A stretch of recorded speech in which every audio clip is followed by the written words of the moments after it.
The state is bringing new charges against a dangerous doctor first exposed by the two investigators almost 2 years ago. Well, the state suspended Dr. Joshua Salvador's medical license, but he's fighting the suspension in court. Well, now Pam Zeckman reports on more cases leading to the new state action. Shirley Sharing is the latest addition to the state's case against Dr. Joshua Salvador. She saw him to treat her arm pain and wound up with a paralyzed arm after his surgery. He almost killed me.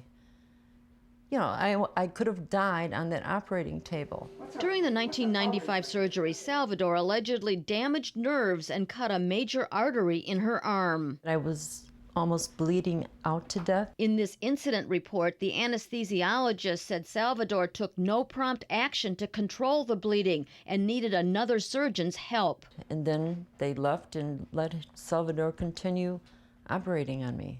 I'm outraged, absolutely outraged. And shocked that Salvador continued operating at Thoric Hospital, even though other doctors there felt patient safety was being compromised, according to this memo that surfaced in her case. They wrote, "It has become increasingly obvious to us that Dr. Salvador has difficulty seeing the operative field." They noted Salvador's lack of precision holding and maneuvering surgical needles and instruments. They let him continue to practice, and that's frightening.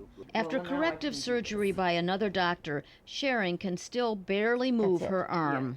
And you have the hand, absolutely nothing.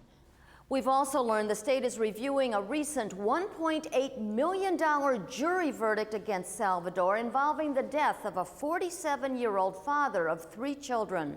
The lawsuit charged that Salvador failed to refer the patient to a cardiologist or order appropriate heart medications for his heart disease. Had our client been given proper care, he'd be alive today. Salvador treated the patient with chelation therapy. There is no scientific evidence to prove it has any benefit for heart disease, but Salvador told the patient and his wife that the chelation therapy was like liquid Drano, opening the arteries on the patient.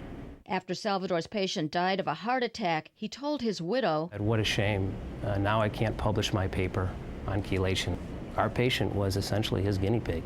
And there's more. Lawyers in the case also uncovered evidence from Salvador's notes of possible insurance fraud. He billed for treatments on days the patient was not there, and insurance even paid for some of it. Potentially that's evidence of fraudulent billing? I don't think there's any doubt. In court proceedings, Salvador said he gave the heart patient appropriate medications and blamed other doctors for the damage done to Sharing's arm. Thoric Hospital officials had no comment on the case or the staff memo questioning Salvador's vision. Salvador gave up his surgical privileges at Thoric a year after the memo was written, but his attorney says Salvador will fight the state's suspension of his medical license, even though it was recently reduced from 10 to 4.5 years. Antonio and Diane, Salvador did not return our phone calls. Thanks a lot, Pam.